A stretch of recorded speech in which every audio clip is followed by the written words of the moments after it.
بسم الله الرحمن الرحيم. السلام عليكم ورحمة الله. الحمد لله نحمده ونستعينه ونستغفره ونؤمن به ونتوكل عليه ونعوذ بالله من شرور أنفسنا ومن سيئات أعمالنا.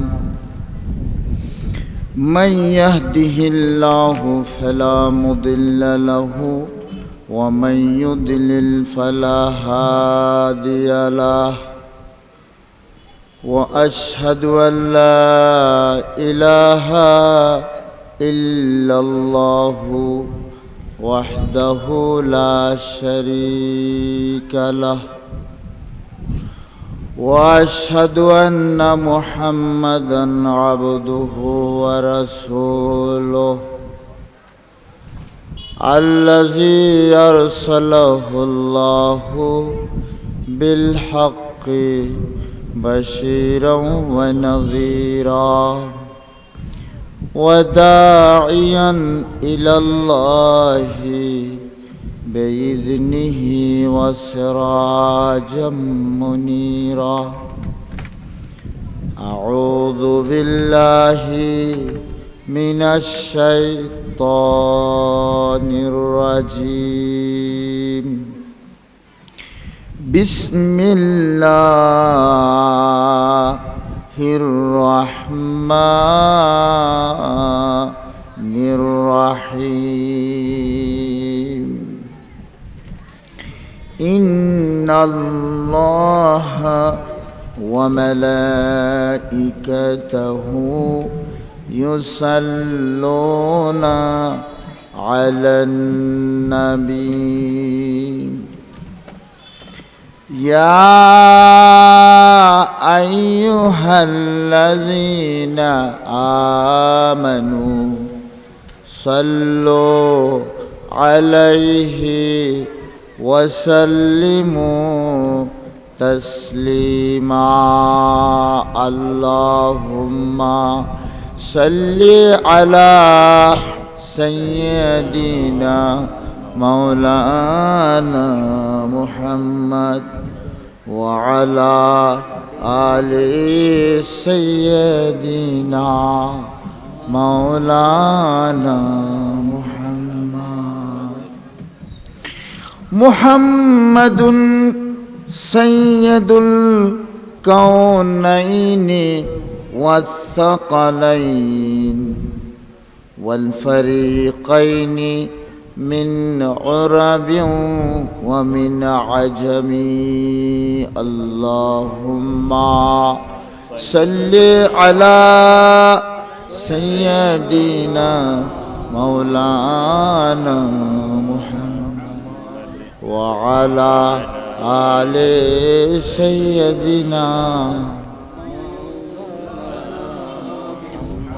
اللهم صل على محمد وعلى آل محمد كما صليت على إبراهيم وعلى آل إبراهيم إنك حميد مجيد. اللهم بارك على محمد وعلى آل محمد كما باركت على إبراهيم وعلى آل إبراهيم إنك حميد مجيد. بلغ العلا بكماله كشف الدجى بجماله حسنت جميع خصاله. صلوا عليه कि मोहम्मद से वफा तूने तो हम तेरे हैं। ये जहाँ क्या चीज़ है, लौह कलम तेरे हैं। बलगल उला बिकमालिही कशफत दुजा बिजमाली। हसनत जमीउ खिसालिही सल्लो अलैहि व आलिही।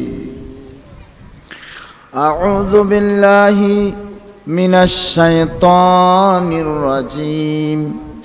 बिस्मिल्लाहिर रहमानिर रहीम। या अय्युहन नासु उअ्बुदू रब्बकुमुल्लज़ी खलक़कुम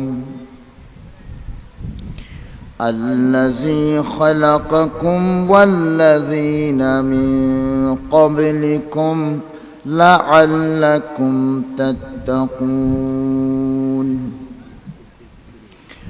अल्लज़ी जअल लकुमुल अर्द फ़िराशं वस्समाअ बिनाअ वअंज़ल मिनस्समाइ माअन وأنزل من السماء ماء فأخرج به من الثمرات رزقا لكم فلا تجعلوا لله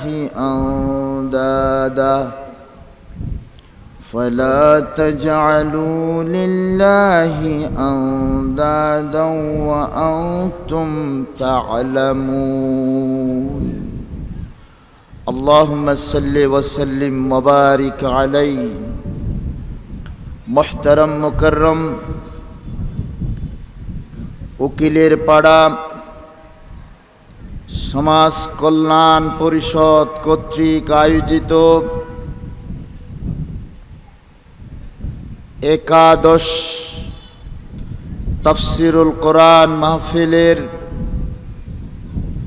সালাতুল মাগরিবের পরে অনুষ্ঠিত এই অধিবেশনের মুআজ্জাজ সভাপতি, এই উকিলের পাড়া জামে মসজিদের সম্মানিত খতিব মাওলানা মুহাম্মদ মুসা তোরাইন, আমন্ত্রিত অতিথির মাঝে এলাকার বরেণ্য আলেমে দ্বীন, লোহাগাড়া ইসলামিয়া ফাজিল মাদ্রাসার গভর্নিং বোর্ডের সম্মানিত সহ সভাপতি বন্ধুবর মাওলানা আহমদ সফা ফারুকি সাহেব, মঞ্চ ভূমিষ্ঠ আছেন লোহাগাড়া ইসলামিয়া ফাজিল মাদ্রাসার প্রবীণ উস্তাজের উস্তাজ, সম্মানিত আরবি বিভাগের প্রফেসর প্রভাষক মোহতারম আলহাজ মাওলানা আব্দুল মান্নান আনসারী সাহেব, আমন্ত্রিত অতিথিদের মাঝে এলাকার বরেণ্য মুরব্বী জনাব মাস্টার সিরাজুল ইসলাম সাহেব সহ সম্মানিত অতিথিবৃন্দ, আমার সম্মানিত মুরব্বিয়ানে কেরাম, যুবক তরুণ কিশোর বন্ধুরা, মাদ্রাসা স্কুল কলেজ ইউনিভার্সিটি পড়ুয়া আমার আদরের ছাত্র ভাইয়েরা, পর্দানসীন মা বোনেরা, মাইকার আওয়াজ যেখানে পৌঁছতেছে, কলমাগো সমস্ত মুসলমান মুমিন মুমিনাত, আল্লাহর বান্দা এবং বান্দিরা, মাহফিলের আওয়াজ যদি পৌঁছে কোন মুসলিম ভাইদের কাছে, সকলকে আজকের এই মাহফিলে স্বাগত জানাচ্ছি। আমরা যারা মাহফিলে আসতে পেরেছি, আল্লাহ যাদেরকে বাছাই করে মাহফিলের জন্য নিয়ে আসছেন, আল্লাহ যদি বাছাই না করতেন, অন্যান্য মানুষের মতো ভাই আমরাও থাকতাম রোডে গাড়ে, হাটে বাজারে, অফিসে আদালতে, বাড়ি ঘরে।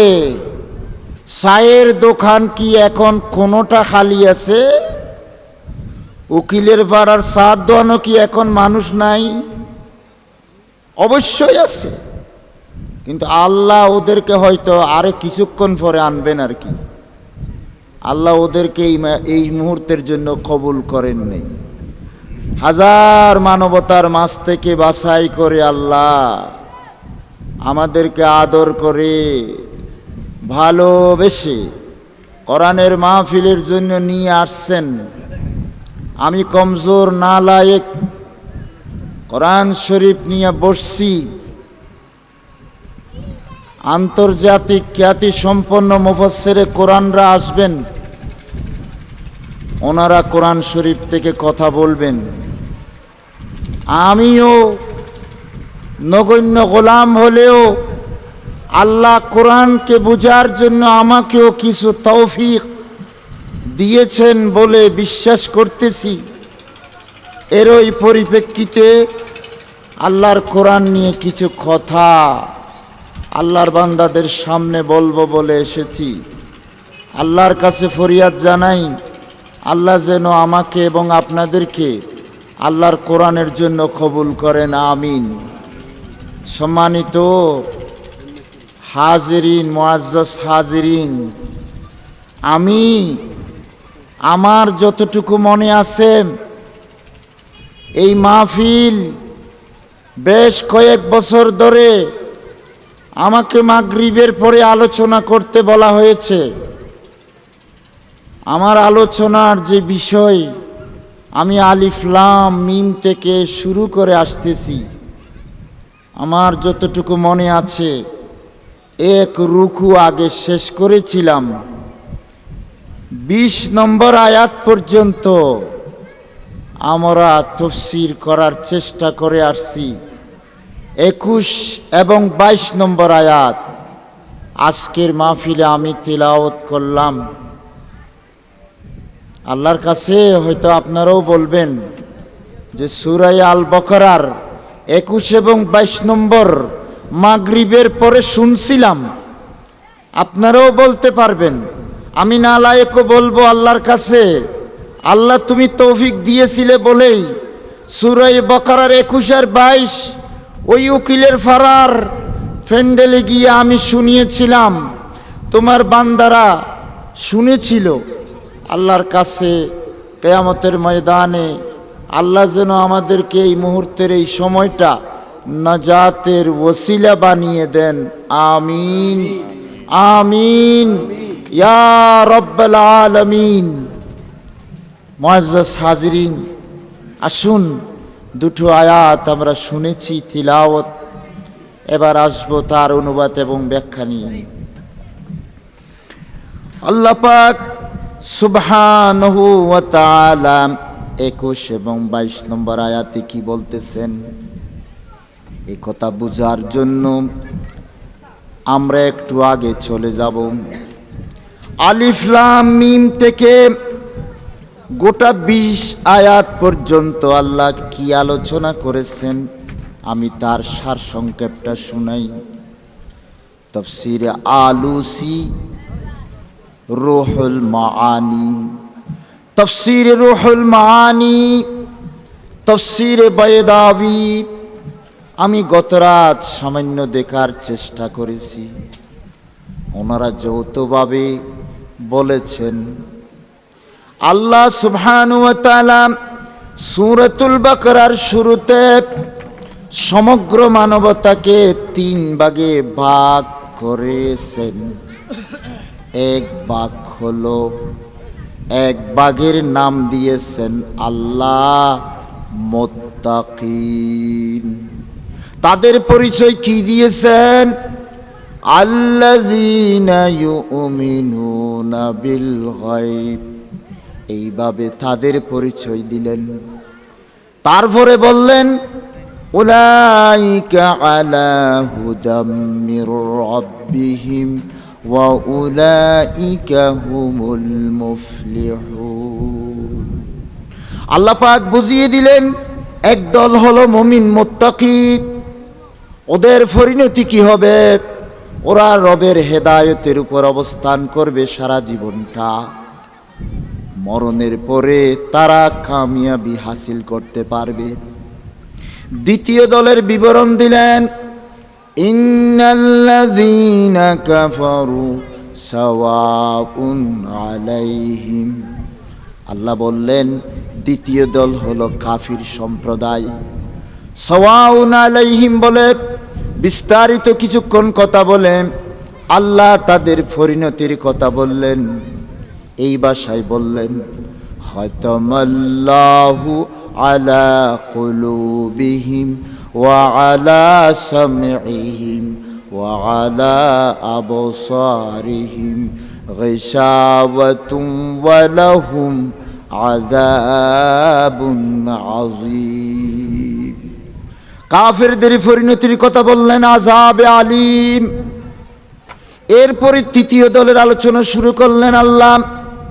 ওয়ামিনান নাসি মান ইয়াকুলু আমান্না বিল্লাহি ওয়া বিল ইয়াউমিল আখিরি ওয়া মা হুম বিমুমিনিন।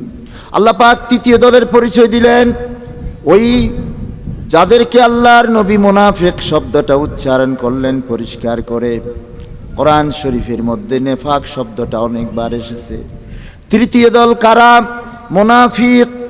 তাদের পরিচয় হচ্ছে তারা নিজেদেরকে মুমিন বলে দাবি করবে, মুসলমান বলে দাবি করবে, পরকাল তারা বিশ্বাস করে বলে তারা দাবি করবে।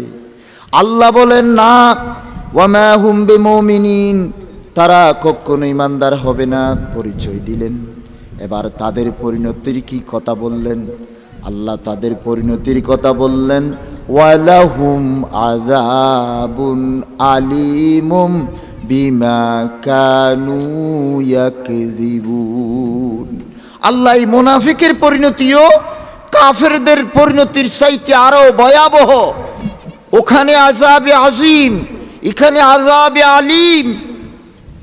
বিমা কানু ইয়াকযিবুন বলছে। মুনাফিকরা তাকযীব, মুনাফিকরা মুমিন দাবি করে, আখিরাত বিশ্বাস করে বলতেছে, আসলে আল্লাহ বলে না না না না, তারা তো ইয়াকযিবুন, তারা তো ওগুলোকে তাকযীব করে অস্বীকার করে। আল্লাহ বললেন তাদের পরিণতির কথা আল্লাহ বললেন। আল্লামা আলুসি বলতেছেন এই 20টা আয়াতের ভিতর এই মানুষকে, মানবতাকে 3 ভাগে ভাগ করলেন, ভাগ করে বিশ্ববাসীকে বুঝাইয়া দিলেন। এবার আল্লাহ দ্বিতীয় রুকু আরম্ভ হলো। 21 নম্বর আয়াতে আলোচনা করতেছেন এবার 3 দলকে এক জায়গায় এনে একসাথে সম্বোধন করলেন, ইয়া আইয়ুহান নাস, সুবহানাল্লাহি বিহামদিহি সুবহানাল্লাহিল আযীম। আল্লাহ এবার সবাইকে একসাথে সম্বোধন করছেন। কাফির বলো, মুমিন বলো, মুনাফিক বলো, আমি তো 3 দলে বিভক্ত করলাম। আল্লাহ বলতেছেন আমি 3 দলে বিভক্ত করলাম, তোমাদেরকে দূরে সরিয়ে দেওয়ার জন্য নয়, কাছে এসো, কাছে এসো, যার যার ভুল সংশোধন করে নাও, আসো 3 দল একসাথে আসো। আল্লাহ পাক সম্বোধন করলেন, ইয়া আইয়ুহান নাস, হে লোক সকল, হে মানবতা আসো। ইয়া আইয়ুহান নাস, ওগো মানবতা, সমস্ত মানব জাতি তোমরা সবাই ফিরে আসো, এখানে আসো। তোমাদের কাজ কি বলি? উবুদু রাব্বাকুম, তোমরা তোমাদের রবের তাওহীদের ঘোষণা দাও। তোমরা তোমাদের রবের সত্যিকার ইবাদত করো, যিনি তোমাদেরকে সৃষ্টি করেছেন। তোমাদের পূর্বপুরুষ লাখ বছর কোটি বছর আগে থেকে পৃথিবী যখন থেকে সৃষ্টি হয়েছে, ওই থেকে আদম হাওয়া থেকে যত মানুষ পৃথিবীতে আসছে, সকলকে যিনি সৃষ্টি করেছেন, এই ইবাদত করলে কি হবে? লাআল্লাকুম তাত্তাকুন, তোমরা মুত্তাকি হতে পারবে, তোমরা জাহান্নামের আগুন থেকে নিজেকে বাঁচাতে পারবে। আল্লাহ বলেন, আমার পরিচয় তোমরা হয়তো এখনো পাওনি। আরো কিছু যদি জানতে চাও, উপরের দিকে তাকাও, নিচের দিকে তাকাও। আল্লাযী জাআলা লাকুমুল আরদা ফিরাশান, যিনি তোমাদের জন্য এই জমিনকে বিছানা বানিয়ে দিয়েছেন। মানুষ সারাদিন পরিশ্রম করে ক্লান্ত শ্রান্ত শরীরটা নিয়ে ছুটে যায় আরামের বিছানার দিকে। যদি বিছানা থাকে সেই বিছানায় চলে যায়, গা এলিয়ে দিয়ে আরামের ঘুমের মধ্যে সে চলে যায়, ঘুম শান্তি নিয়ে আসে। আল্লাহ বলতেছেন, এই জমিন তোমাদের জন্য শান্তির আকর বানিয়ে দিয়েছি, এজন্য তোমরা এই জমিনটা ছেড়ে তোমরা কেউ মরতে চাও না। তোমাদের জন্য এই জমিনটা বিছানা বানিয়ে দিয়েছি। আল্লাহ বলেন, তোমাদের জন্য জমিনটারে বিছানা বানিয়ে দিয়েছি। ওয়াসসামাআ বিনাআ, আকাশটাকে ছাদের মতো করে দিয়েছি।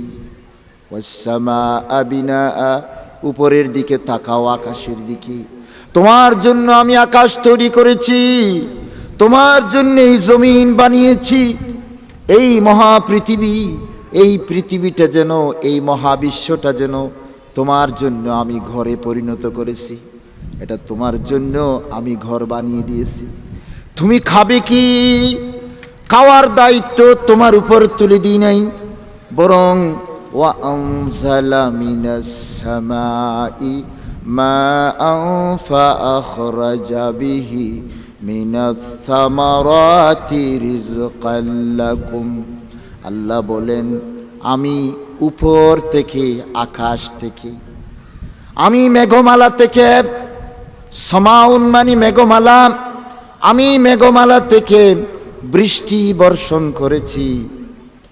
এই বৃষ্টি আমি দিয়েছিলাম। ওয়া আনজালা মিনাস সামাই মাআন, কেন বৃষ্টি দিয়েছি? ফাআখরাজা বিহি মিনাস সামারাতি রিজকাল লাকুম। অতঃপর বের করেছেন তিনি ওই পানি দিয়ে, পানি জমিনে বর্ষণ করে জমিনটাকে উর্বর করলেন। এই জমিন থেকে সামারাত বের করলেন বান্দাদের জন্য। সামারাত, ফল ফলাদি, শস্য ফল ফলাদি খাওয়ার জন্য। রিজকাল লাকুম, তোমাদের জন্য রিজিক হিসাবে আমি ফল ফলাদি, শস্য দানা সব কিছু তোমাদের জন্য উৎপন্ন করলাম। এসব কিছু কেন করলাম শুনো, আমি সব কিছু দায়িত্ব আমি নিলাম। আরে বান্দা, এবার তোমরা শুনো। ফালা তাজআলু লিল্লাহি আনদাদা, তোমরা আল্লাহর জন্য কোনো সমকক্ষ খেয়াল করো না, সাব্যস্ত করো না। মানে তোমরা শিরিক করবা না, শিরক করবা না।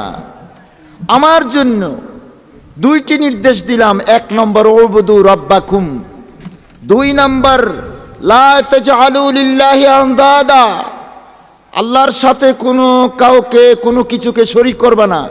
বাস কাজ দুইটা, আর কিছু নেই। 2টা আয়াতে 2টা নির্দেশ মাত্র।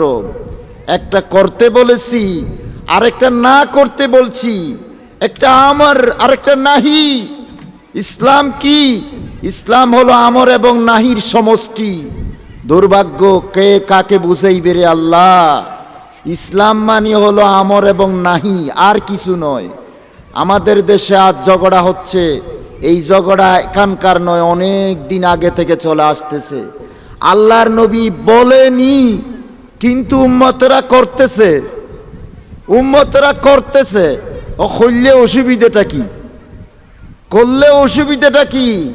এত এত মৌলবী সাহেবরা করছে, আমাদের আগের বুজুর্গরা করছে, কিন্তু আল্লাহ বলছে কিনা, নবীজি নির্দেশ দিয়েছে কিনা, মুসলমান এতে খুশি নাই। কদা আগরে দুগুন উজুরে করি এসে ক্যাং করতে মারা নগরী পারিন না উজুর গরিব দেরি। অথচ ইসলাম মানে ছিল আল্লাহর আদেশ, ইসলাম মানে হলো আল্লাহর নিষেধ, মাঝামাঝি কিছু নাই। বিশ্বনবী বলে গেছেন, মাঝামাঝি যেগুলো আছে ফকিলুহু ইলাল্লাহি আযজা ওয়া জাল্লা, এই কাজগুলো করবা না, ঝগড়াও করবা না, এই সমস্ত কিছু আল্লাহর কাছে ছেড়ে দাও। আবার বলতেছেন ফলা তাবাহাসু আনহা, এগুলো নবী ভুলে বলে যান নাই এমন নয় তো, নবীজি ভুল করে না।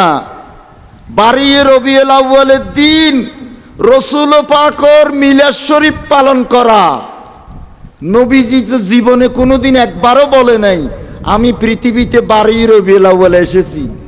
কারণ নবী তো ভালোই জানেন, আমার নবী তো ভালোই জানেন উম্মতরা কি করবে। কারণ আমার নবী তো জানেন আমার আগে ঈসা আলাইহিস সালামকে নিয়ে খ্রিস্টানরা কি করছে, বড়দিন পালন করছে, আমার উম্মতরাও তো আমাকে নিয়ে এই কাজ করবে। এটা নবীজি জানতেন মনে হয়। মনে হয় কেন?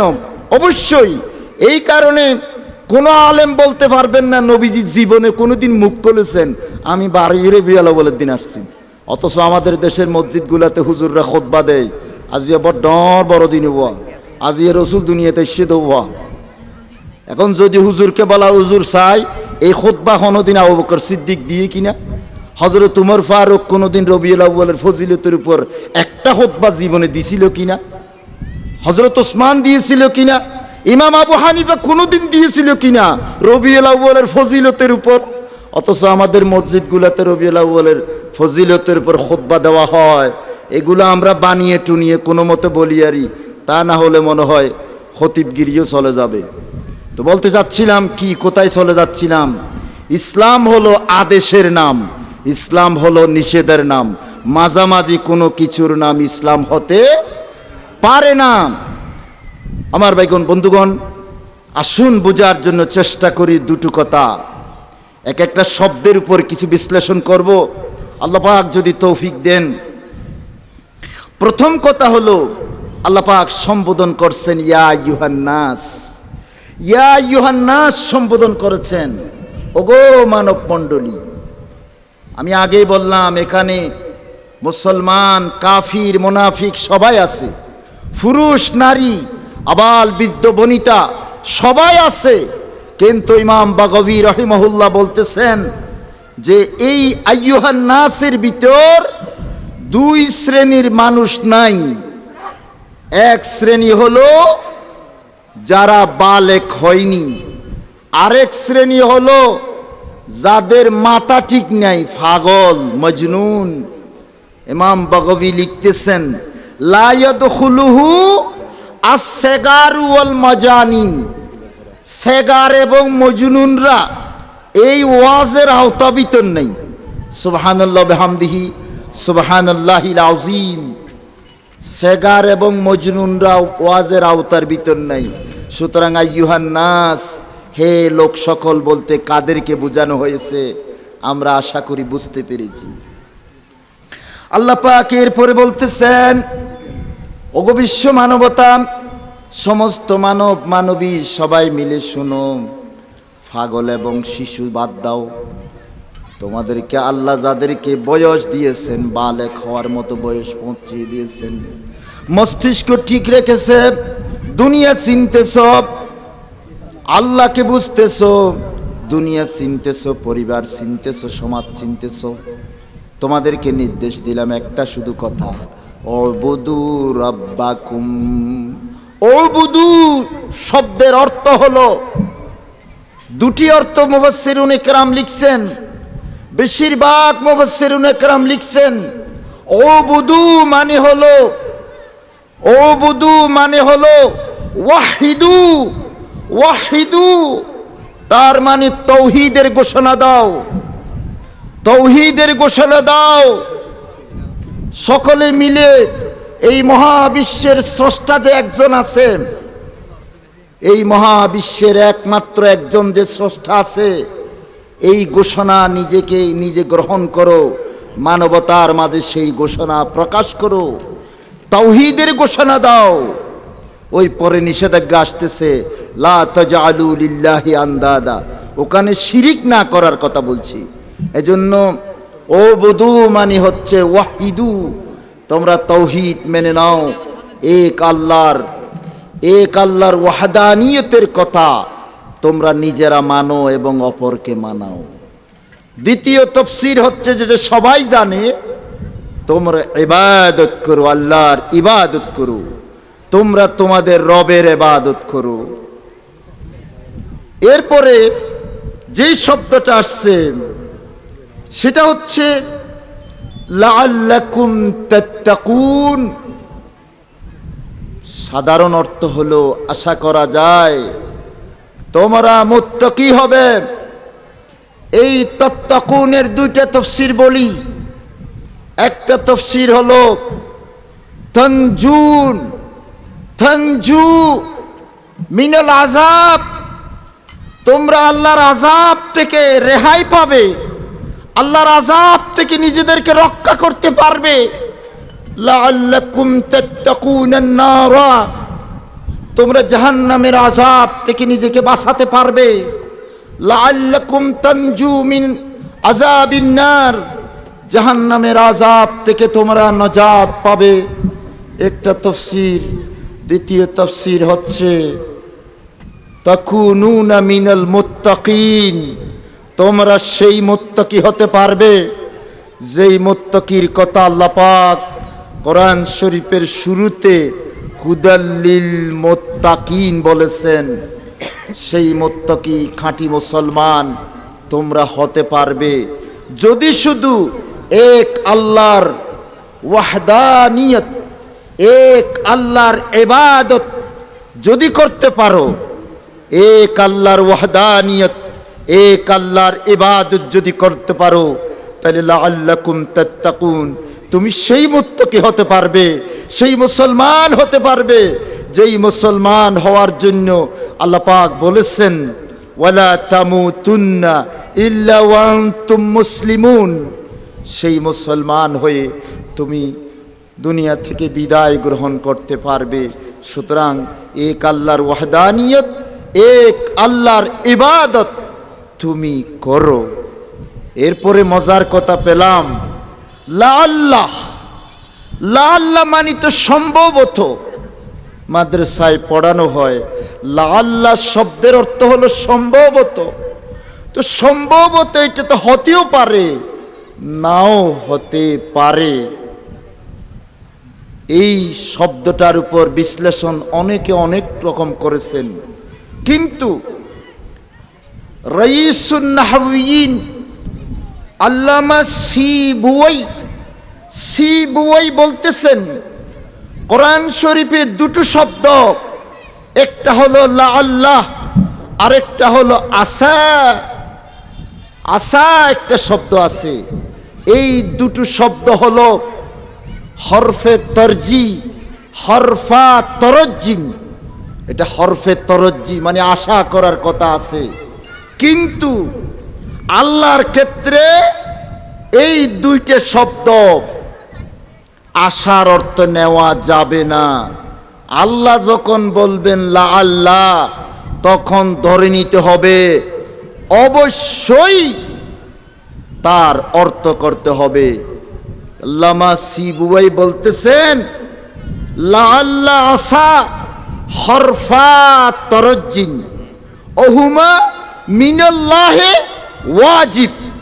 আল্লাহু আকবার, আল্লাহু আকবার। এই হরফ দুটো কিন্তু ওয়াজিব। সুতরাং লাআল্লাকুম তাত্তাকুন মানি আমি আল্লাহ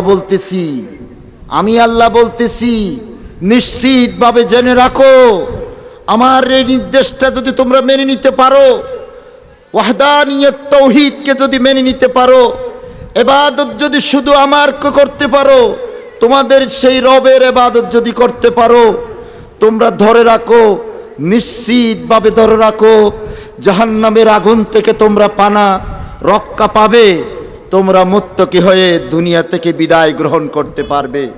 আমার ভাইগণ বন্ধুগণ, এরপরে যে পরবর্তী যে আয়াত আছে সেই আয়াত আমি যে তর্জমা করেছি সেখানে বুঝা গেছে আল্লাহ আমাদেরকে বলতেছেন আমাকে একটু চিনে নাও, আমি কে সে, আমি কে সে, আমার পরিচয় কি।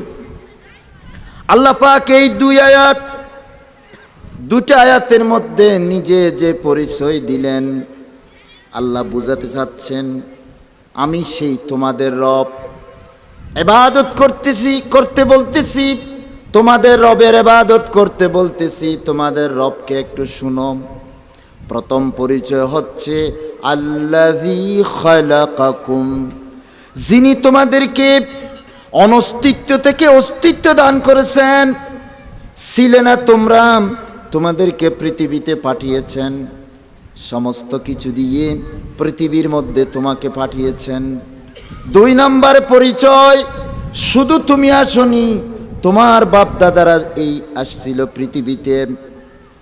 হাজার লাখ বছর ধরে যত মানবতা পৃথিবীতে আসছে, ওয়াল্লাযীনা মিন ক্বাবলিকুম, ওদেরকেও আমি বানিয়েছিলাম।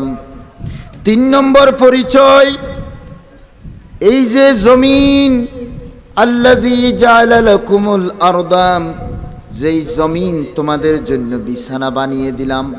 আমার ভাইরা বন্ধুরা, বিছানা কোথায় রাখে?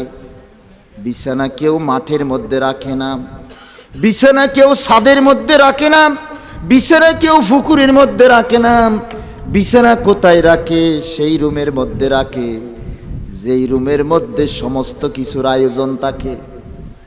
নিজের জীবন সুন্দর করার জন্য, সুখে থাকার জন্য যাবতীয় আয়োজন যেখানে ব্যবস্থা হয়, সেই জায়গাতে ফেরাশ থাকে, বিছানা থাকে।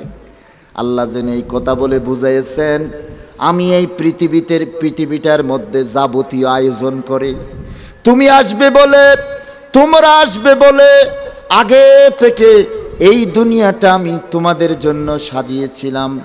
যাবতীয় আয়োজন করে এই পৃথিবীটা তোমার জন্য বিছানার মতো করে দিয়েছি। 3 নম্বর, এই যে পৃথিবীটা তোমার জন্য থাকার ব্যবস্থা করেছি। 4 নম্বর, উপরের দিকে তাকাও, আকাশকে ছাদের মতো সাজসজ্জা করেছি। আকাশটা তোমার জন্য বিল্ডিং যে তৈরি করে, সব কিছু তৈরি করার পরে যতক্ষণ ছাদ জমে না ততক্ষণ উৎকণ্ঠায় থাকে, কবে ছাদ জমাবো, আমার বিল্ডিংয়ের ভিতর কবে আমি ঢুকবো। ছাদের জন্য সবাই অপেক্ষায় থাকে। আল্লাহ বলেন এই দুনিয়াটা তো বানাইলাম, ছাদটাও তোমারে দেওয়াই নাই, তোমার দ্বারা ছাদ জমাই নাই, কুদরতের ছাদ আমি জমাইয়া দিয়েছি। আল্লাহু আকবার, আমি তো ছাদ জমাই দিছি। ওয়াসসামা বিনা, আমি তো ছাদও জমাই দিছি, নিচেরটাও ঠিক করে দিলাম, উপরেরটাও ঠিক করে দিলাম। তোমার সমস্ত কিছু তো আমি দিয়া মায়ের পেট থেকে তোমার জমিনে পাঠাইয়া দিলাম। আর কি চাও? হ্যাঁ, আরেকটা আছে, সেটা কি? আমি খাবো কি? আমার রিজিক কই? এবার আল্লাহ বলেন এই রিজিকেরও ব্যবস্থা করে দিলাম তো। ওয়ানজালা মিনাস সামাই মান, হ্যাঁ, আনজালা, নিজেকে গায়েব রাখছেন, তিনিই তো নাজিল করছেন, আকাশ থেকে পানি নাজিল করছেন। আনতুম আনজালতুমুহু আম নাহনুল মুনজিলুন, তোমরা কি বৃষ্টি বর্ষণ করছিলা নাকি আমি বৃষ্টি বর্ষণ করছি? আল্লাহ কত রকম করে আমাদেরকে বোঝানোর চেষ্টা করছেন। হায় আল্লাহ, কে বুঝবে? কোরআন বুঝনেওয়ালারা তো এখন আসতেছে না। আমি মাঝে মাঝে অন্তর দিয়ে কান্না করি।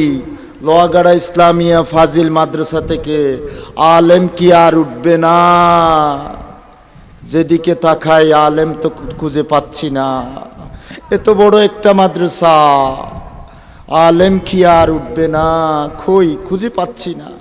মেধাবী ছাত্র যাদেরকে ভালোবাসছি, দাখিল পাশ করে সে বলতেছে পলিটেকনিকে চলে যাচ্ছি, বান্দরবন ওখানে চলে যাব, পয়সা পয়সা পয়সা। মেধাবী ছেলে অথচ চলে যাচ্ছে, ছুটে যাচ্ছে কলেজে, ইউনিভার্সিটিতে। ওখানে গিয়ে আর কোরআন পড়বে না, কোরআন বুঝবে না, বুঝার খেয়াল আর নাই। সুতরাং কি বলতে চাচ্ছিলাম, কোথা থেকে কোথায় চলে যাচ্ছে? আল্লাহ পাক সুবহানাহু ওয়া তাআলা নিজের পরিচয় এইভাবে দিতে দিতে আল্লাহ বলেন, রে বান্দা, তোমার সমস্ত দায়িত্ব আমি গ্রহণ করেছি। তোমাকে মায়ের পেটে ভ্রূণ থেকে সৃষ্টি করা শুরু করে পূর্ণাঙ্গ শরীর আমি তৈরি করেছি মায়ের পেট থেকে। সুম্মাস সাবিলা ইয়াসসারাহু, মায়ের পেট থেকে তোমাকে বের করার ব্যবস্থা এটাও তো আমি করেছি। এরপরে তোমাকে এই জমিনের মধ্যে তোমার জন্য যাবতীয় আয়োজন আমি করলাম, আমার ঘরের মধ্যে তোমারে রাখলাম, এখানেই তুমি বড় হয়েছো। আমি সৃষ্টি করলাম, আমি বড় করলাম, এখানে তুমি বড় হলে। সব তোমার আয়োজন আমি করলাম, আর তোমার সমস্ত কিছু তো আমারই। এরপরেও তুমি কি আমার কথা শুনবে না? ও বুধু রব্বাকুম, তোমার রবের ইবাদত কি তুমি করবে না? তোমার রবের ইবাদত করো। আর 2 নম্বর নিষেধাজ্ঞা, ফালা তাজআলু লিল্লাহি আনদাদা, আল্লাহর সাথে কাউকে সমকক্ষ করবে না। কারণ এই ঘরের মালিক শুধু একজন, তিনি কে? এই ঘরের মালিক তিনি তো, যেই ঘরে আমি আর আপনি আছি। ওই আকাশ বেনাআন, এটার মালিক তো তিনি। এই যে তিনি বলতেছি, এই গালের মালিকটাও তো তিনি। সুতরাং সমস্ত কিছুর আয়োজন করেছেন একজন, এবং আমার আপনার সমস্ত কিছুর মালিকও তো একজন। তো সেখানে 2 জন 3 জন কেন হবে? তো আল্লাহ বলেন, ফালা তাজআলু লিল্লাহি আনদাদা, আল্লাহর সাথে কাউকে কোনো সমকক্ষ তোমরা করিও না। আল্লাহ তাহলে আমাদেরকে এখানে যেন বলতে গেলে 2টাকে 3টা বানাইতে পারি। একটা হলো ওয়াহদানিয়ত, একটা হলো ইবাদত, আরেকটা হলো লা তাজআলু লিল্লাহি আনদাদা। আল্লাহ পাক 2টি আদেশ করলেন, একটি নিষেধাজ্ঞা দিলেন। আল্লাহর ওয়াহদানিয়ত, আল্লাহ পাকের ইবাদত, এবং নিষেধাজ্ঞাটা হলো আল্লাহর সাথে কাউকে সমকক্ষ না করা। প্রিয় ভাইগণ, আমার সম্মানিত মুসলমান ভাই বন্ধুরা, আল্লাহ যাদেরকে মাহফিলের জন্য কবুল করেছেন, আমি আপনাদের সামনে কথাগুলো বলতেছি। মনে রাখতে হবে, পৃথিবীতে যত নবী আসছেন, হাজার বলেন লাখও বলেন, শব্দ তো আল্লাহর নবী কখনো বলেন নাই।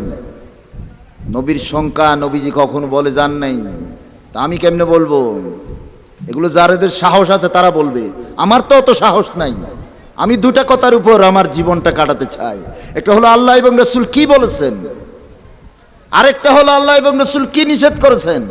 এর বাইরে আমি আর কিছু শুনতে রাজি নই, আমি করতেও রাজি নই। কারণ আমি তো, আমার আল্লাহ আমার জন্য যথেষ্ট, আমার নবী আমার জন্য যথেষ্ট। এই আমার শেষ আলোচনা, ওইখানে শেষ। আমার চিন্তা চেতনা ওইখানে শেষ। এজন্য আমার এতে বেশি ভাবনা নাই। আমার ভাবনা হলো রেল লাইনের 2টো বিট। রেল লাইনের কয়টা বিট? 2টা বিট। রেল লাইনের 2টা বিটের উপর আমার রেল গাড়ি চলছে কিনা, যদি চলে আমার আর চিন্তা নাই। আল্লাহ ওয়াহদাহু লা শরীক, এবং আমার প্রিয়তম নবী, আমার প্রিয় নবী মুহাম্মদুর রাসূলুল্লাহ সাল্লাল্লাহু আলাইহি ওয়াসাল্লাম, এই 2টা বিটের উপর আমার রেল গাড়ি চলছে কিনা আমি শুধু ভাবি। এটা আমার পড়াশোনা ওইখানে শেষ। আমি জানি এইতে আমার জান্নাত নিশ্চিত, কোনো কথা নাই। ডানে আর বামে আমি বুঝি না, সামনে মাঝখানেও কিছু চিনি না, আমি বাস এইটাই বুঝি। এজন্য আমি বিতর্ক করতে রাজি নই, এটা জায়েজ ওটা বেদাত।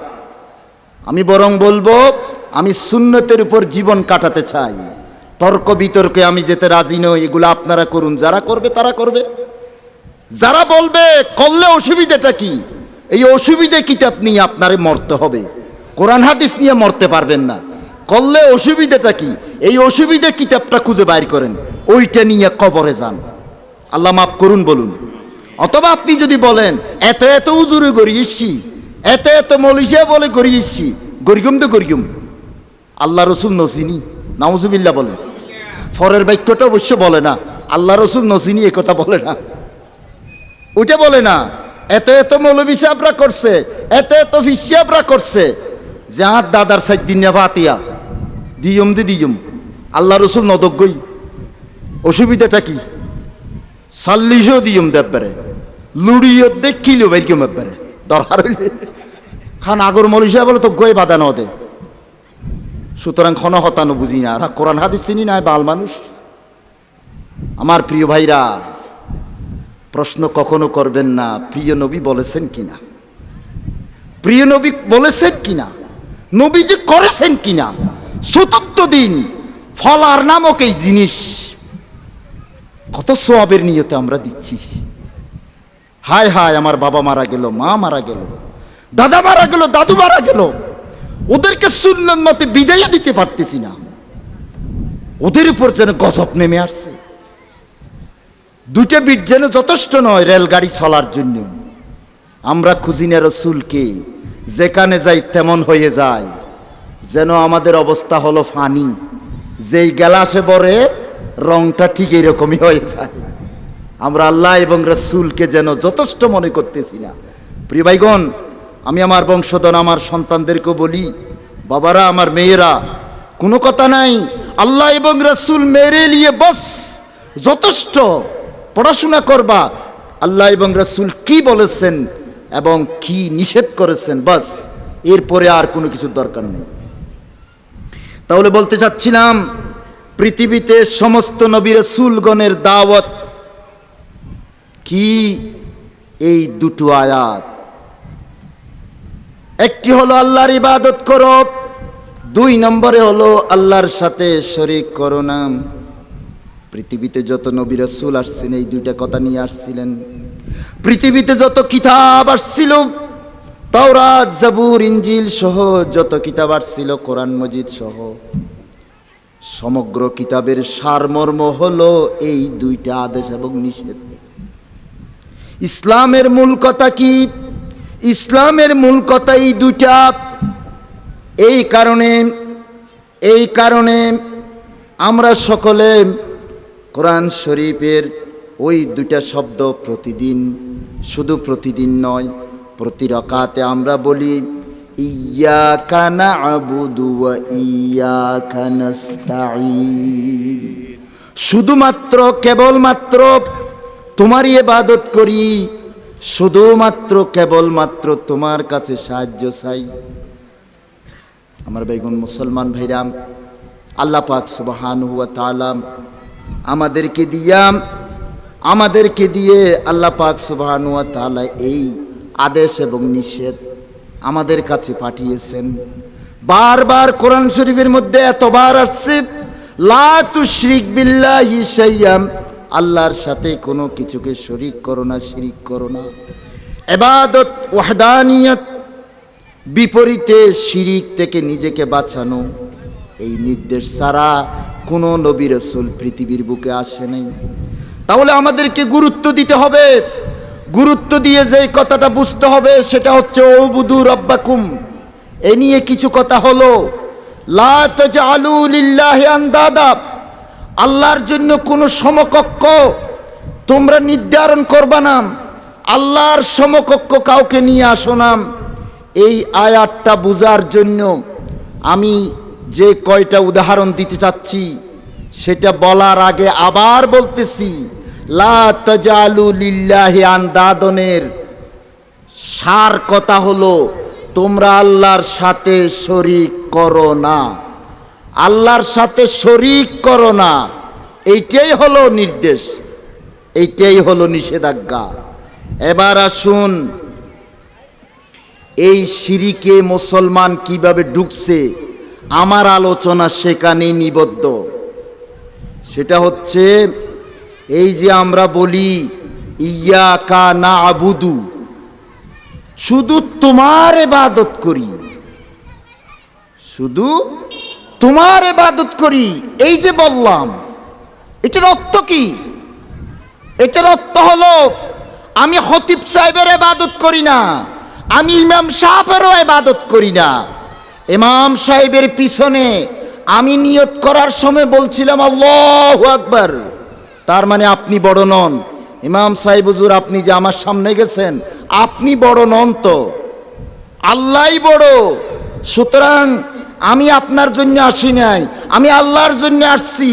সুতরাং আপনি নামাজ পড়বেন, যদি আল্লাহর মতো করে নামাজ পড়েন তো আমরা রাজি আছি।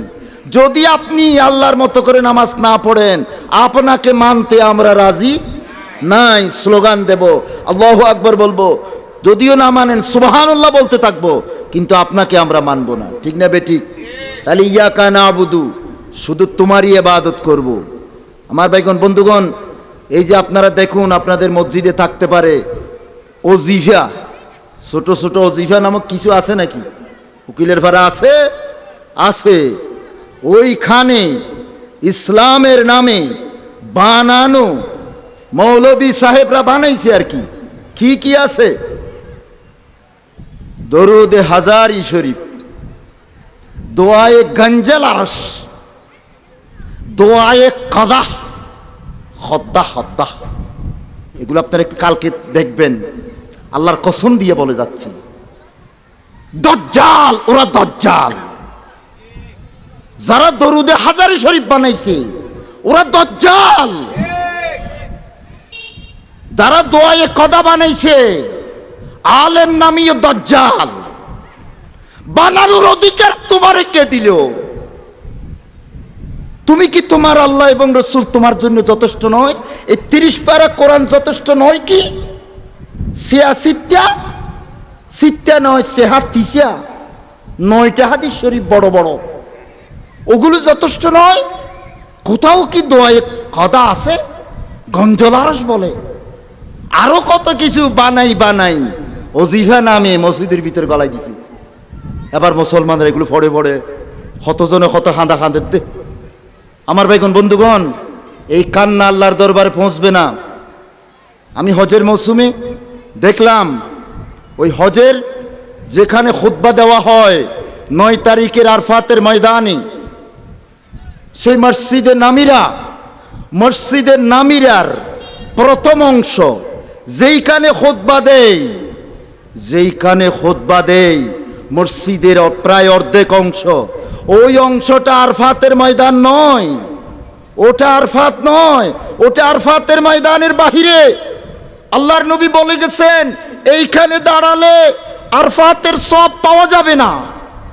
আরফাতের ময়দানে দাঁড়িয়ে আল্লাহর দরবারে দোয়া করা ফরজ। হজ হবে না তো, হবে না। হজের প্রধান রুকন হলো আরফাতের ময়দানে উকুফ করা। কিন্তু আমি নিজের চোখে দেখছি, খুতবা দেওয়ার পরে আসরের পরে মানুষ যাকে যাকে ভিতরে ঢুকছে, ঢুকার পরে যেখানে মেহরাব আছে, মসজিদে নামিরার মেহরাব, ইমাম সাহেব যেখানে খুতবা দিয়েছিল, নামাজ পড়িয়েছিলেন, সেই মেহরাবে গিয়ে কান্নাকাটি শুরু করে দিছে। তারা মনে করছে খুব পবিত্র জায়গায় এসে গেছি, এরকম কান্না শুরু করছে। তা আমি 2 জনকে বোঝানোর চেষ্টা করলাম, বুঝে না, রাগ করে ফেলে আমার প্রতি আরো। ওখানে পুলিশ দাঁড়ানো, পুলিশদেরকে বললাম যে এরা কি করতেছে, এগুলো আপনারা দেখেন না? তো পুলিশ আমাকে বলে, কয়রে আহামক, এদিকে দৌড়াইলে আবারও আইয়ে। কি করতাম ভাই? আমার মুসলমান ভাইরা, হায় হায় হায়, কোথায় কান্নাকাটি করতেছ? তো কে জানাবে কথাগুলো? এই যে ওজিফা নামক দজ্জালদের লিখিত জিনিসগুলো ওজিফার মধ্যে যে ঢুকাই দিল। ভাই, আমি কেন দজ্জাল বলছি আপনারা মনে রাখবেন। আমি দজ্জাল এই জন্য বলেছি, দোয়ায়ে কদা, দোয়ায়ে গঞ্জল আরশ, আল্লাহর কসম এইগুলো হাদিসের কোথাও নেই। আলেমরা বলবেন, আলেমরা জানেন, কিন্তু আমি জানি না আলেমরা এগুলো কিভাবে সহ্য করে। আমি সহ্য করতে পারতেছি না, এই জন্য আমার এই কথাগুলো বলতে হয়। আমার প্রিয় ভাইরা, কি আলোচনা করছিলাম?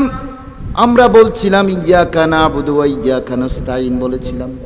আল্লাহ তোমার কাছে, শুধুই তোমার কাছে সাহায্য চাইতেছি। ইবাদত শুধু আল্লাহর নামে করতে হবে, এই কথাটা বোঝার জন্য উদাহরণ হলো, আপনি যখন দোয়ায়ে গঞ্জল আরশ পড়তেছেন, দরুদে হাজারি পড়তেছেন, দরুদে লাকি পড়া আরম্ভ করে দিয়েছেন, তাহলে আপনি কার ইবাদত করতেছেন? ওই দরুদে লাকি, দরুদে হাজারি যেই মৌলবী সাহেব বানাইছি, আল্লাহর কসম দিয়া বলি, আপনি মৌলভী সাহেবের ইবাদত করতেছেন, ঠিক কিনা বেঠিক বললাম? আপনি মৌলভী সাহেবের ইবাদত করতেছেন। আল্লাহ রসুল দরুদে লাকি পড়তে বলে নাই, দরুদে হাজারি এই আল্লাহর রসুল পড়তে বলেন নাই। আপনি যখন পড়া আরম্ভ করে দিয়েছেন, বিশ্বাস করুন আপনি আল্লাহ এবং রসুলের আদেশকে যথেষ্ট মনে করতে পারেন নাই। আপনি মৌলভী সাহেব, তথাকথিত মৌলভী সাহেবের ইবাদত করতেছেন। সুতরাং ইবাদত করলে হবে না, আপনাকে জানতে হবে, আপনাকে প্রশ্ন করতে হবে, মৌলানা সাহেবদের কাছে প্রশ্ন করে জেনে নিতে হবে এইটা কি আমার নবী বলেছেন। ভাই, এই প্রশ্ন করাটা কি খুব কঠিন প্রশ্ন? বলেন না, প্রশ্নটা কি কঠিন? এর জন্য কি বড় শিক্ষিত হতে হবে, বড় আলেম হওয়া লাগবে? সুতরাং কবরে তো যাবেন, আল্লাহর কাছে গিয়ে বলবেন, আয় বাল মানুষ অহদা ন বুঝি দেরি। তো প্রশ্ন তো শিখে দিলাম, খতিব সাহেবের কাছে জিজ্ঞাসা করতে পারেন না, হুজুর গঞ্জল আরো সিং খড়া আছে খন কেন? প্রশ্ন তো করবেন না খতিব সাহেবের কাছে, দেরি করি আরো খোদ বইতে যাইবেন দেয় না। হুজুরের ওয়াজ একখানে বেশি হইলে গড়িছে আয় আরো হয়তো এত ওয়াজ ইন্টিয়ার ফেরত হজম ধর, ঠিক না বেঠিক কইলাম দে? তো হুজুরদের কাছে প্রশ্ন করেন না কেন? জেনে নিচ্ছেন না কেন? প্রশ্ন তো একেবারে সহজ। সুতরাং আমি আলোচনা করছিলাম ইয়াকা নাবুদু ওয়াবুদু রাব্বাকুম, আবার ওই ইয়াকা নাস্তাইন, শুধু তোমার কাছে সাহায্য। আমার ভাইগণ, এবার আসুন, যা আল্লাহর কাছে চাইতে হয় তা কোনো বান্দার কাছে চাওয়া যায় না। কি বললাম? যা আল্লাহর কাছে চাইতে হয় তা কোনো বান্দার কাছে চাওয়া যায় না। হুজুরের কাছে, আমার কাছে তুমি যদি অভাবে পড়ো, বলো হুজুর আমার 100 টাকা দেন, চাইতে পারেন আপনি হুজুরের কাছে। কিন্তু আপনি হুজুরের কাছে, হুজুর আমার ছেলে মেয়ে হচ্ছে না, একটু একটা ছেলের ব্যবস্থা করে দেন, এটা বলা যাবে? টাকা চাওয়া যাবে ভাই, এটা তো মানুষের কাছে চাইতে হয়। সুতরাং যা কিছু আল্লাহর কাছে চাইতে হয় তা কোনো বান্দার কাছে চাওয়া যায় না। রাজার কাছে যে দরখাস্ত হয় সেই দরখাস্ত প্রজার কাছে করা, রাজার কাছে যে দরখাস্ত করতে হয় সেটা প্রজার কাছে করলে রাজার অবমাননা হয়। এই কারণে কোরআন বলছে ইন্নাশ শিরকা লাযুলমুন আযীম। ওই যে লোকমান আলাইহিস সালাতু ওয়াস সালাম তার ছেলেকে নামাজ পড়ার জন্য বললেন না, রোজা রাখার জন্য বললেন না, প্রথম নসিহত যেটা করছেন লা তুশরিক বিল্লাহ। ওগো আমার কলজার টুকরা ছেলে, তোমারে প্রথম আমি নসিহত করলাম তুমি আল্লাহর সাথে কোনোদিন শরীক করবা না। কারণটা কি? ইন্নাশ শিরকা লাযুলমুন আযীম, শিরিক হচ্ছে মহা অপরাধ, মহা শাস্তি। এটা হচ্ছে আল্লাহর বিশাল অবমাননা, আল্লাহর অবমাননা, আল্লাহ ওয়াহদাহু লা শরীকের অবমাননা। সুতরাং বন্ধুরা, আমি কয়েকটা কথা বলছি। একটা হলো যা কিছু আল্লাহর কাছে চাইতে হয় তা বান্দার কাছে চাওয়া যাবে না।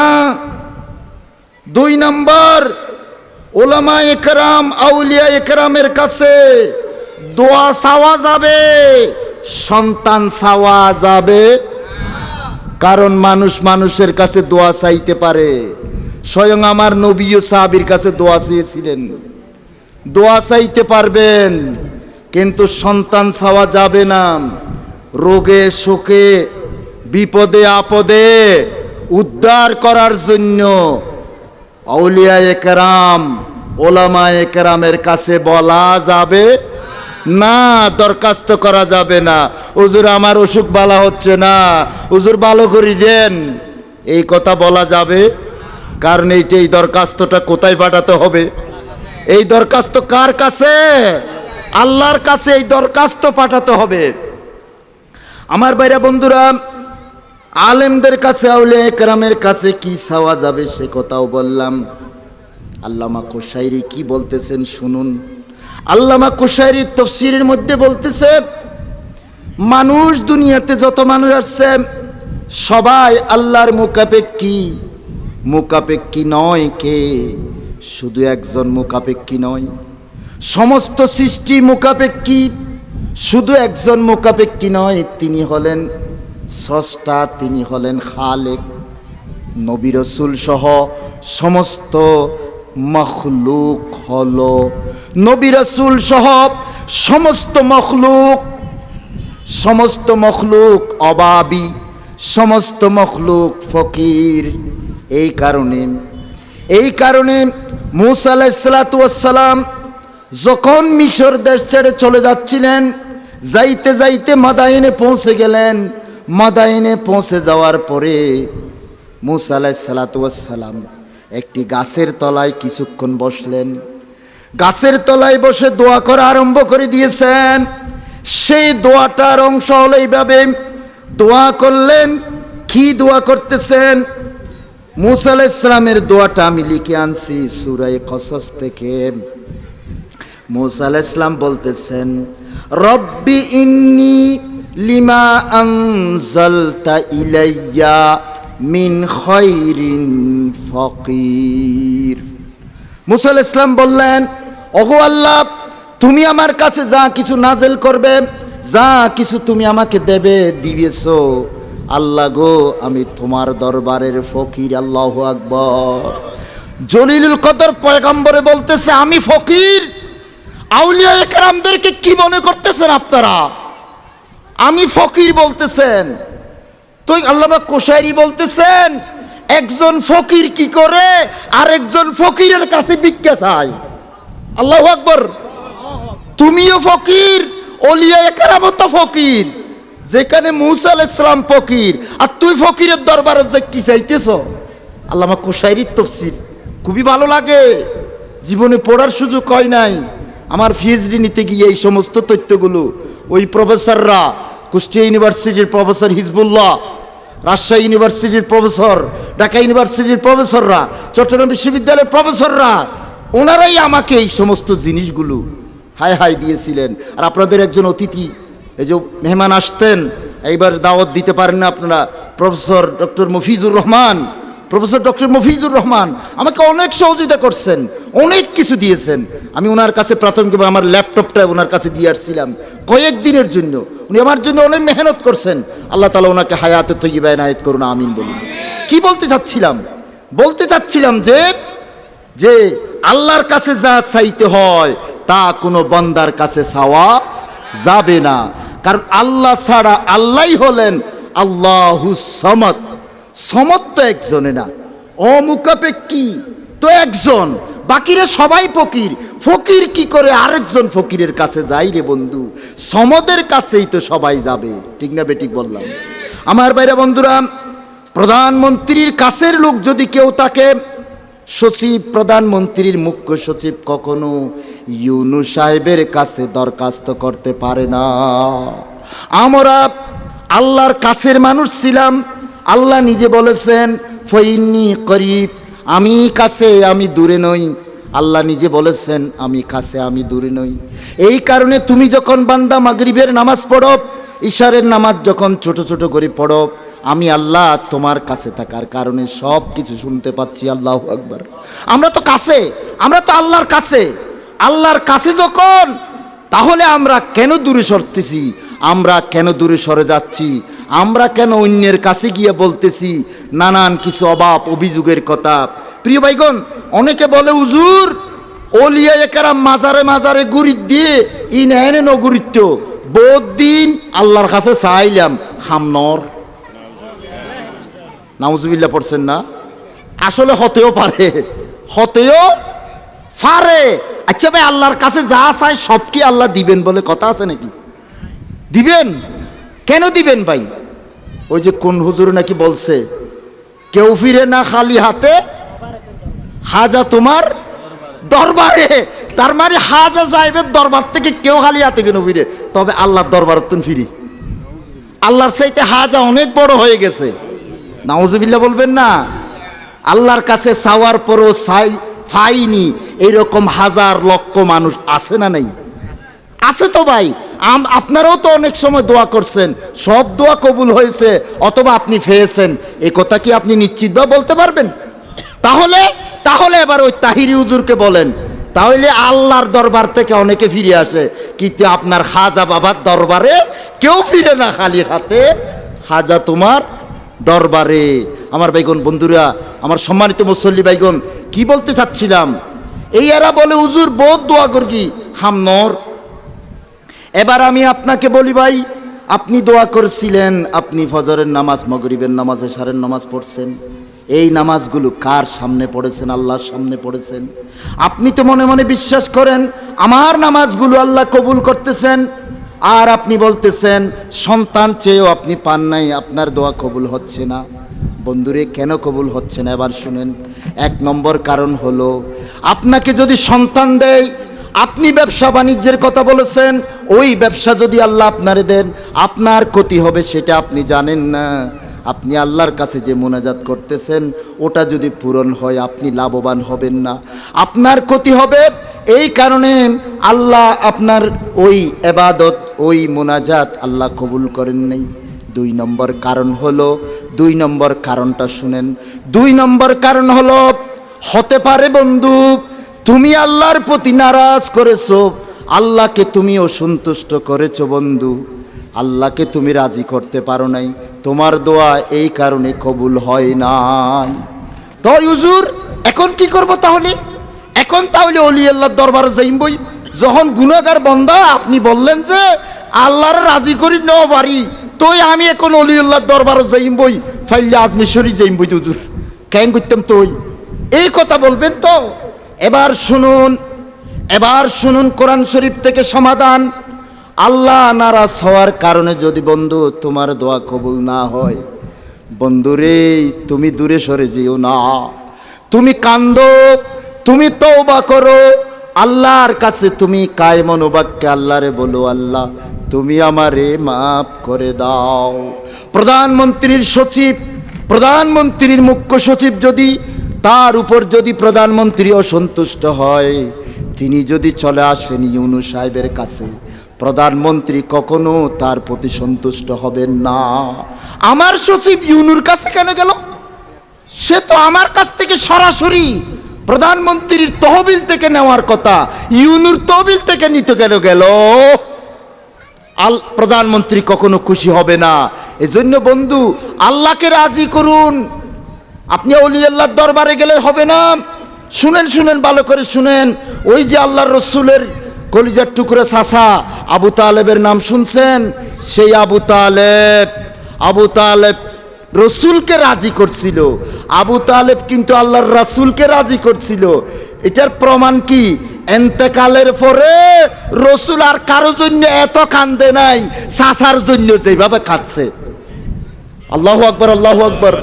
অথচ চাচা আল্লাহরে রাজি করতে পারে নাই, রসুল রাজি করছিল।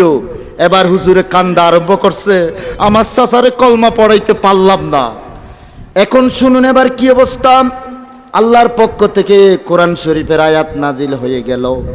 আল্লাহরে যে রাজি করলো না, আল্লাহ যার উপর নারাজ, আল্লাহ পাক সুবহানাহু ওয়া তাআলা বললেন, ওগো নবী আপনি তার উপর খুশি হলেও, আপনি তার উপর রাজি হলেও, আপনি তাকে ভালোবাসলেও আমি যদি নারাজ হয়ে যাই তার কোনো গতি হবে না।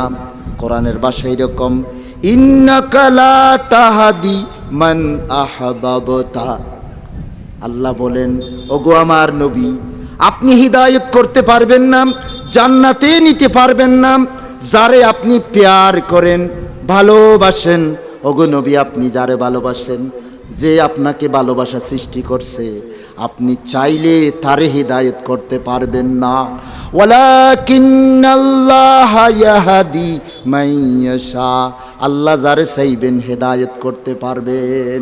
এই কারণে আমপারার একটা আয়াত, ওয়ামা তাশাউন ইল্লা ইয়াশা আল্লাহু রাব্বুল আলামিন, তোমরা চাইলে হবে না, আল্লাহ রাব্বুল আলামিন যদি না চান তোমরা চাইলে হবে না। সেই কথা আল্লাহ ধীরত কণ্ঠে বসছেন। সুতরাং বন্ধুরা আমি বুঝাইতে পারলাম কিনা জানি না, যাদের দোয়া কবুল হয় না তাদের জন্য দুইটা অপশন বলে গেলাম। একটা অপশন হলো যে তোমার এই দোয়া কবুল না হওয়ার পিছনে আল্লাহর ভালোবাসার কারণে তোমার দোয়া কবুল হচ্ছে না, তুমি সবর করো, অন্য একটা দোয়া পরিবর্তন করে করো। দুই নম্বর, তুমি আল্লাহর কাছে বেশি কান্দো, বেশি করে কান্দো, তুমি আল্লাহর কাছে তওবা করো, বেশি বেশি করে কান্দো আল্লাহর কাছে, বাস কাঁদতে কাঁদতে তোমার মরণ হয়ে যাক।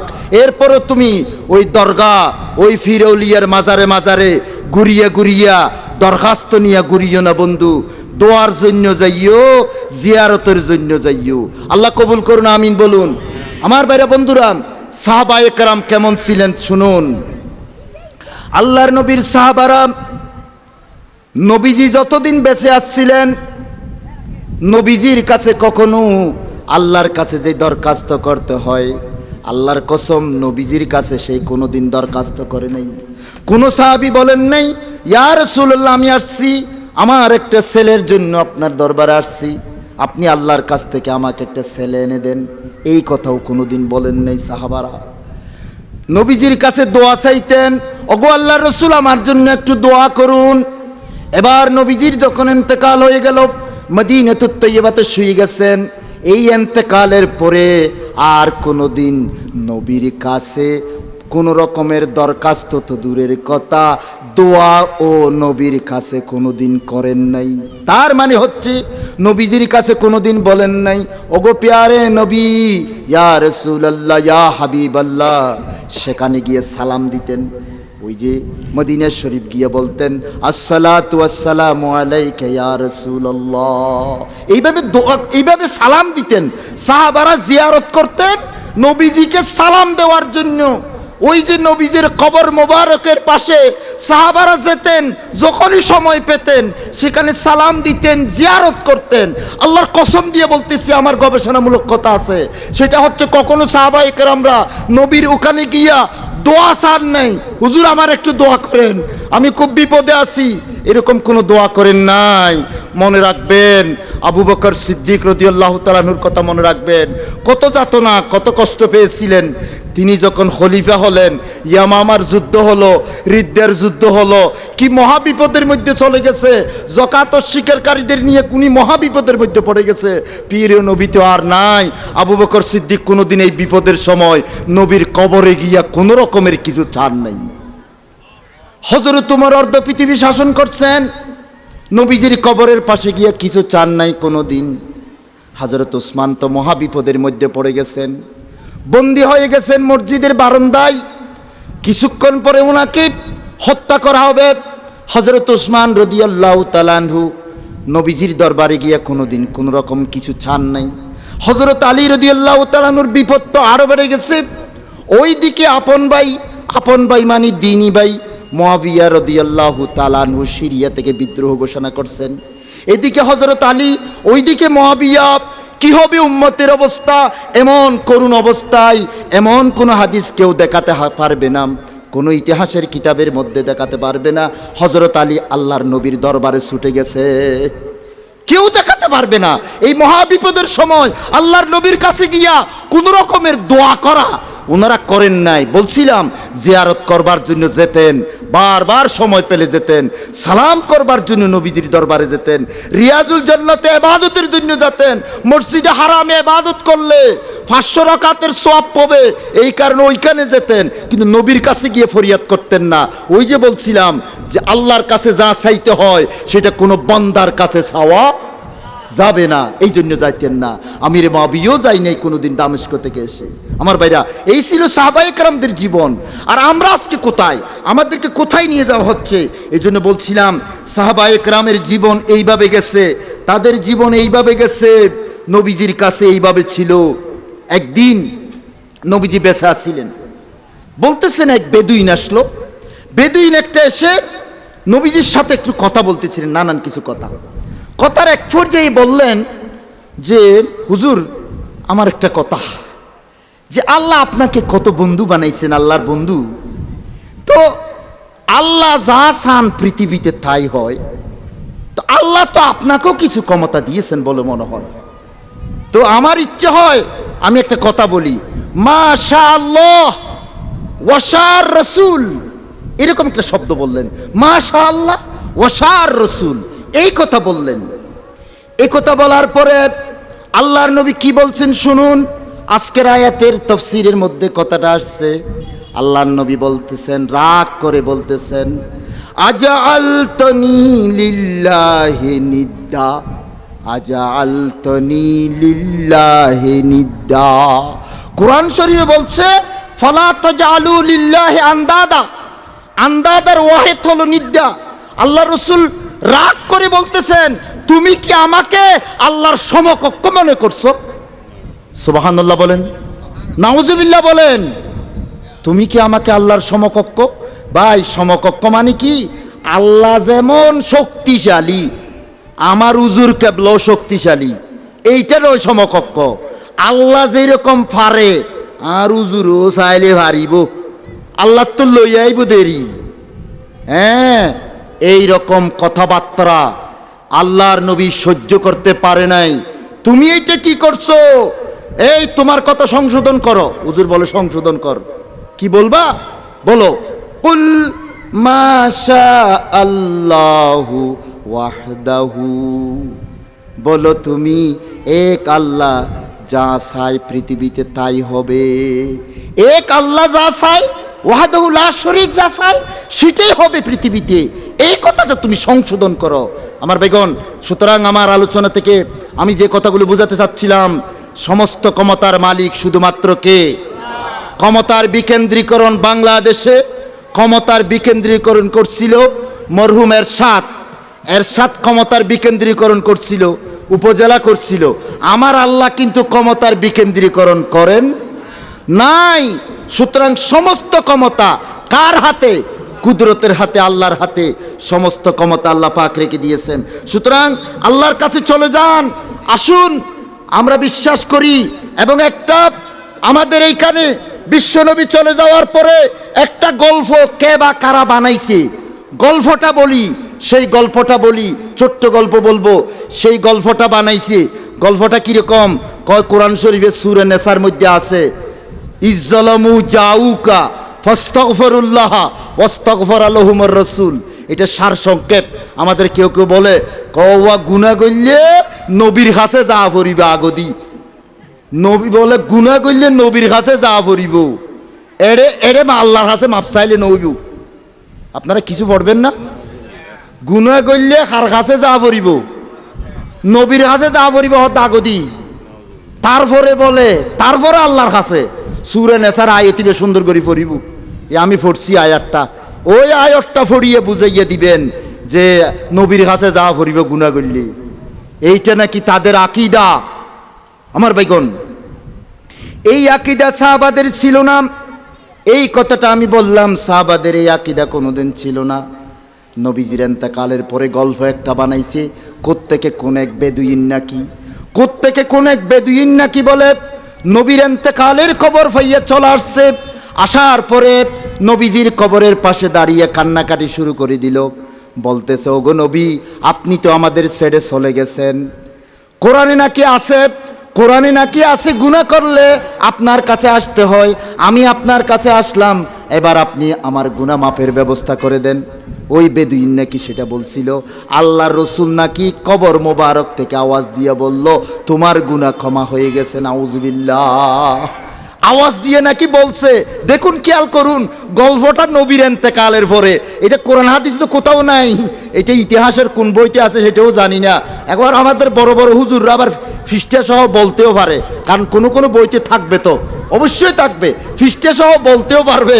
সুতরাং এই আজগুবি গল্প, এই গল্পটা ওনারা বানাইলেন। অথচ ইসলাম আমাদেরকে কি শিখাইল? গুনাহ মাফ চাইতে হবে কার কাছে? কার কাছে? তাইলে আমরা দোয়া কুনুতটা পড়ি। দোয়া কুনুতে কি বলি? আল্লাহুম্মা, পড়েন, আল্লাহুম্মা ইন্না নাস্তাঈনুকা ওয়া নাস্তাগফিরুকা ওয়া নু'মিনু বিকা ওয়া নাতাওয়াক্কালু আলাইক। কি আল্লাহর কাছে কি শুরু করলাম? আল্লাহর কাছে বললাম, এ আল্লাহ, ইন্না নাস্তাঈনুকা, শুধু আপনার কাছে আমি সাহায্য চাইব, আমি আপনার কাছে সাহায্য চাই। ওয়া নাস্তাগফিরুকা, আপনার কাছে আমি বিতিরের নামাজের মধ্যে আল্লাহ আপনার কাছে আমি ক্ষমা চাইতেছি, গুনাহ মাফ চাইতেছি। ওয়া নুমিনু বিকা, আমি আপনাকে ভালোভাবে বিশ্বাস করি, আপনি গুনাহ ক্ষমা করতে পারবেন। আপনি শুধু আমার রব, আপনি আমার সব, আপনি আমার রব, আপনি আমার সব। আমার ঈমানটা আমি আবার নবায়ন করতেছি। ওয়া নুমিনু বিকা ওয়া নাতাওয়াক্কালু আলাইক, আমি আপনার উপর ভরসা করছি, আপনার উপর আমার নির্ভরতা। সুতরাং বন্ধুরা, ছেলে সন্তান যদি পৃথিবীতে আল্লাহ না দেন, আল্লাহ যদি না দেন, কারো কাছে গিয়ে সন্তানের প্রয়োজন নাই রে বন্ধু। আল্লাহ পাক আমাদেরকে একটু বুঝার তৌফিক দান করুন, আমিন।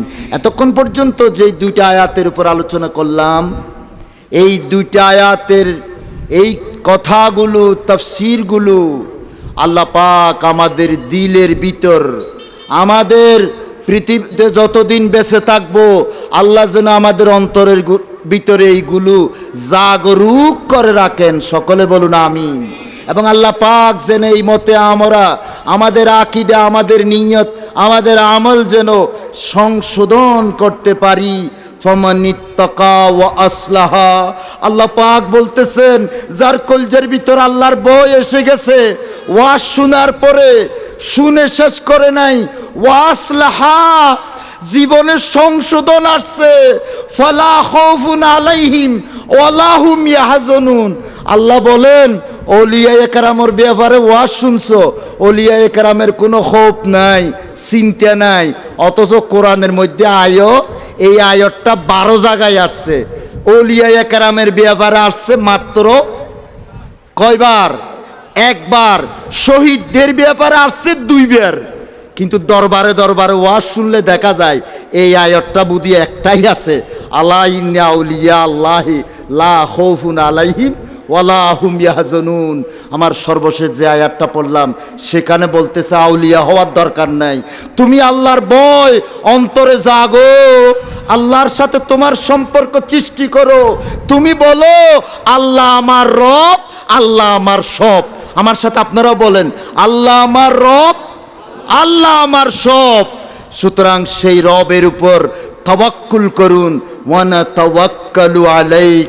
এখন থেকে আপনারা ভিতরের নামাজ পড়বেন, আল্লাহুম্মা ইন্নী নাস্তাঈনুকা, ইন্না নাস্তাঈনুকা ওয়া নাস্তাগফিরুকা ওয়া নুমিনু বিকা ওয়া নাতাওয়াক্কালু আলাইকা। যদি একটু বুঝে বুঝে পড়তে পারেন, তাহলে আপনার সেই দোয়া কবুল না হয়ে পারে না। সুতরাং আল্লাহর কাছে দোয়া করতে করতে আমাদের আগামী জীবনটা যেন আমরা শেষ করতে পারি, আল্লাহ সেই তৌফিকটুকুন আমাদেরকে দান করুন, আমিন। সুতরাং ইসলাহ হন, আসুন সংশোধন হই। আমরা সকলে ওই সংশোধনের মধ্যে চলে যাই। আমার জীবনের রেলগাড়িটা 2টে বিটের উপর চালানোর যে শপথ করলাম, সেইভাবে যেন আমরা চলতে পারি। আল্লাহ আমাদেরকে তৌফিক এনায়েত করুন, আমিন। আসসালামু আলাইকুম ওয়া রাহমাতুল্লাহ।